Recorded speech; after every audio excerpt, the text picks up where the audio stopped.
The man poured boiling water into the sink. Then he put the clay into the water. After it completely melted, he shaped the clay into a curve. Then he placed it into a prepared mold. Then he pressed down with all his strength. A fake handgun was now complete. Then the man knocked on the door and handed the gun to his partner. The robber then swaggered into the cabin. Everyone was stunned at the sight. Two other accomplices rushed out as well. The three robbers quickly took control of the passengers. They took a flight attendant hostage and forced her to reveal the air marshal's identity. To prevent harm to the passengers, the air marshal could only surrender. Under the robber's threat, the man had no choice but to hand over his weapon. Just then a passenger suddenly fought back. He shouted for others to help, but everyone froze at the sight. No one dared to lend a hand. The fat man was beaten badly by the robbers. When he fell to the floor and stopped moving, the cabin fell silent. Then the robbers raised a banner and shouted the slogans of a terrorist group. At this time the captain noticed something was wrong in the cabin. He immediately set the transponder to 7,500. Air traffic control quickly realized the situation, but then a passenger's secret filming was discovered. To better control everyone, the robbers not only confiscated their phones, they even herded all the passengers into economy class. Then the robbers again took the flight attendant hostage, demanding the captain open the cockpit door, but they were refused. The robbers had no choice. They could only use the phone to demand the government release their leader. But to everyone's surprise, they were not the only hijackers on the plane. The man's sneaky glances seemed more like he already knew the flight attendant, and their real target was the 1.2 billion in diamonds hidden on the plane. The shipment was specially ordered from the Middle East by Minister Barada. To ensure it returned home safely, they set 3 layers of security for the diamond phone. First was a trustworthy courier. Second, they split the password into 2 parts, one held by the minister and one by the security company. Only by entering both parts could the safe be opened. Lastly was the GPS on the phone SIM card. If someone touched the SIM card, or the shipment went off course, they would be notified immediately. And most importantly, they insured it for a huge sum. But what they never expected was that there was a mole inside their team. Nick secretly met with the minister's secretary, because if he could get the other half of the password, even if the diamonds were lost, the minister would suffer no loss, and the two of them could rise to power. It was clearly a risk-free deal, but since the phone had GPS, the best place to act was on the plane. So Nick decided to team up with his girlfriend, although they didn't know the courier's exact identity. For safety, the company required him not to eat or drink during transit, but their cleverness backfired, and it became their way to identify the target. Lisa used her flight attendant position to question each passenger until she finally found the target. Then Lisa used the same trick again, pretending to accidentally spill on the courier's clothes while collecting dishes. To avoid suspicion, the man could only go to the restroom to clean up, but just as they were about to succeed, another group of hijackers suddenly appeared. To get the diamonds, Nick pretended to have asthma. He claimed his medicine was in his bag and asked to return to his seat. The robbers only wanted to free their leader. They didn't want to kill anyone, so they agreed to let him go to business class for his medicine. But they didn't realize Nick was a top thief. He found the courier's bag and finally located the case containing the phone. But just after entering the password, he suddenly felt a chill behind him. At some point, a robber had appeared behind him. Nick calmly hid the safe and lied that the medicine wasn't here. But the asthma attack he had moments ago was suddenly gone. Seeing his cover about to be blown, Nick quickly began breathing heavily again, but there was no fooling them twice. The robber punched him in the nose. The noise alerted the others. Seeing Nick covered in blood, the robbers lost all sympathy and dragged him back. Lisa panicked at the sight and begged them to treat Nick. Meanwhile, to protect the hundreds of passengers, the government agreed to the hijackers' demands and even provided a helicopter. To stay informed, the minister sent his secretary to the scene. They quickly called to discuss hostage exchange details. Only one robber remained in the cabin now. Lisa understood the signal. She distracted the man, giving Nick another chance. He slipped back into business class and finally got the diamond-encrusted phone. Then he pulled a fake phone from his bag. After swapping the SIM card, he secretly put it back. But just as he thought he was in the clear, he ran straight into a robber. Nick quickly dropped his bag, but this time there was no fooling them. At the robber's demand, Nick opened the bag. When the robber saw the diamonds, Nick took the chance when he turned to call for help, to attack from behind. At that moment the plane landed. The violent jolt caused the gun to fire. The sound alerted the others, but they arrived to find their partner was dead. Without a word, the robbers beat Nick. During the struggle, Nick managed to hide the phone. When another robber arrived, Nick was completely subdued. They dragged him into the restroom. Meanwhile, the air marshal broke free. Seeing Nick being beaten, the man grabbed the dropped gun and shot the robbers without hesitation.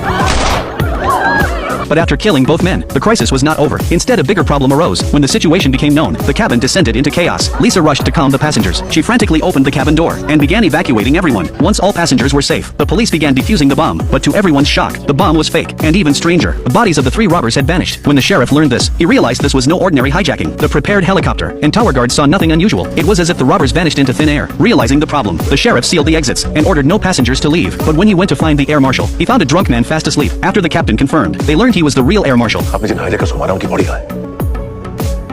Hijack? आपका plane hijack हुआ था, terrorist आपने उनको मारा, उनकी body कहाँ है? No sir, मैंने किसी को नहीं मारा। क्या बकवास कर रहे हैं आप? I didn't kill anyone. मैं तो बेहोश था। अगर आपने नहीं मारा तो फिर किसने मारा? मुझे नहीं पता सर किसने मारा है। मैं तो अपने सेंस में ही नहीं था। Hearing this, the sheriff realized things were far from simple. But when they sought clues from passengers, no one knew who fired the gun. The sheriff quickly called the guards, only to learn an officer had just left. That man was the fake air marshal. Then to find the terrorist hiding among the passengers, the sheriff decided to question them one by one. Meanwhile, Nick brought the diamonds to the secretary, but after expert examination, the diamonds were fake. The secretary accused Nick, thinking he wanted to keep them. He threatened Nick to hand them over, or he would never leave alive. But Nick was confused. He had swapped the phone himself, so why were they all fake? The secretary gave him 1 hour to find the real diamonds, or his entire family would die. But Nick had no idea where the problem was, let alone how to find them. As he was at a loss, Lisa secretly came to him. After hearing the full story, she was shocked, but thinking of their future, Lisa hugged Nick tightly. She didn't want money to separate them, but without money how could they start over? Nick angrily grabbed her by the neck. Joke shooting में यहाँ तक बात करके पहुंचाओ। ये क्या process शुरू करेंगे? मैं पूरी प्लानिंग फिर से शुरू कर दूं या मैं ये अपना मुंह फिर से तोड़वा लूं? कि मैं तुझे फिर से पटाने की कोशिश करूं। Nick grew angrier and finally admitted he never loved Lisa. His only purpose in approaching her was to steal the diamonds. He didn't care if she lived or died. Then he stormed out, leaving Lisa clutching her head, heartbroken. But no one expected this seemingly fragile woman was actually the ultimate winner. It turned out, for this heist, Nick had scouted in advance and chose Lisa the flight attendant as his mark. Then he created chances and made her drop her guard. Nick presented himself as a successful man and eventually won her over. Soon, they fell in love. But this time he went too far. When Lisa got pregnant, Nick began to worry. But to get the diamonds, he sweet-talked her again, just as Lisa believed him. Two strangers suddenly appeared. Seeing her husband bullied, Lisa rushed to ask what was wrong. Nick claimed an employee had lost diamonds months ago, and those two were the owner's men, demanding repayment, or they would charge him with theft. But Lisa was furious at hearing this. Her father had died in a robbery before her eyes. Seeing her disappointment, Nick quickly rebuilt his heroic image and promised to settle it soon. But after a prenatal checkup, they again ran into the debt collectors. He tried to take Lisa away, but they would not let him go. Seeing her husband beaten, Lisa ran over, only to be kicked away. Nick went mad at the sight and beat them violently. When she woke again, she was in the hospital. Her baby was gone. Nick rushed in to comfort her, but then, the phone rang again. Facing threats, Nick pretended to resist, but Lisa unexpectedly agreed to help. She would use her job to help him, having lost her baby. She didn't want to lose her husband too. Nick told her to rest, and said he would ask the doctor. But after she left, Lisa got a message from a friend. It was a recording of Nick and the two thugs. No, Lisa! Again! Suspected bastard!